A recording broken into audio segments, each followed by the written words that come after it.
traffic accident. A Beaver County man is being held for murder and more labor. Hey guys, Jack with Ride and Shine Detail here again, and today we are working on a 944 Porsche. As you can see, it's in pretty rough condition.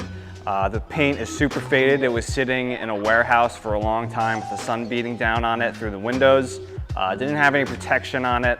It did actually, for some time, the customer said had a cover on it outside as well, and it was just kind of billowing in the wind and just rubbing up against the surface of the paint, just that's adding to the fading look to it. The trim is very faded as well. That looks like it needs to be restored, so we'll probably use some trim restore on that. So what we plan on doing is a full exterior detail.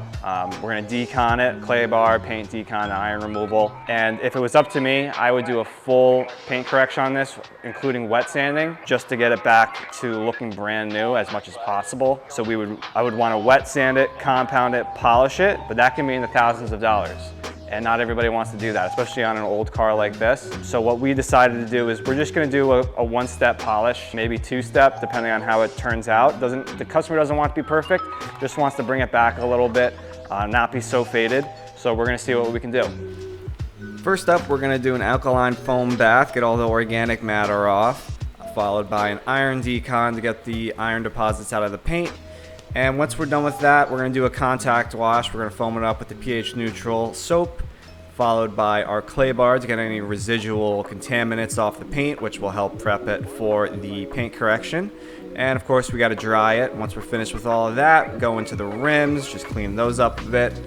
Now we are in the paint correction bay. We are ready for doing the two-step paint correction. We're going to clean this thing up, get rid of that oxidized paint. And we are starting here with a Rupes microfiber yellow pad, as well as Carb Pro clear cut. I went with this because I didn't want too much cut. This paint, I used my paint gauge thickness meter. It was pretty thin at about 2 to 3 mils. So I didn't go with the more aggressive blue microfiber pad or the Carb Pro ultra cut. Went one step down on both. And as you can see, it really clears up really well, getting rid of all that oxidized paint. And what's noticeable on my pad, you can see when I put it down, the pad is actually red. So on older cars, they have what's called the single stage paint, meaning there's no clear coat. So you're actually just paint correcting the paint itself. You're not working with the clear coat. And so that's why you see that red on the pad there. And something weird as well, as you can see as I go along, I hit like a certain spot, the lights start to flash. So I think the wiring, I'm hitting that certain sweet spot where the wiring is and creating a contact. You might also notice that I did not tape up the trim on this car. I didn't do that because I'm already going to be going back and doing a trim restorer, and the trim restorer we use is essentially just like black paint specifically for trim. So I'm not too worried about that. And now that you can see I'm going back the other way, I am doing a yellow foam pad, Rupes foam pad with Carb Pro Essence, and it just completely knocked it out of the park, removing all of those compounding hazes that I put in. Now lastly, we are going to remove this old PPF, which is in some high impact areas around the wheels on the car.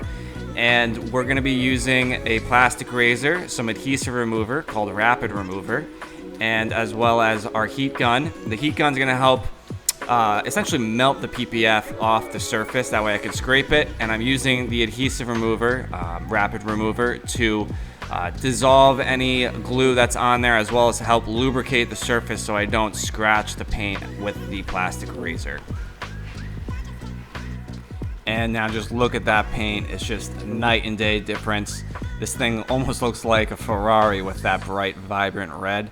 Not only was I blown away with how good this came out, but so is the owner. He was actually restoring this for his son. This is his son's car, and they were planning on doing it together, but he surprised them early. And yeah, don't forget to like and subscribe, guys. It really helps us out. And stay tuned for more. Take care.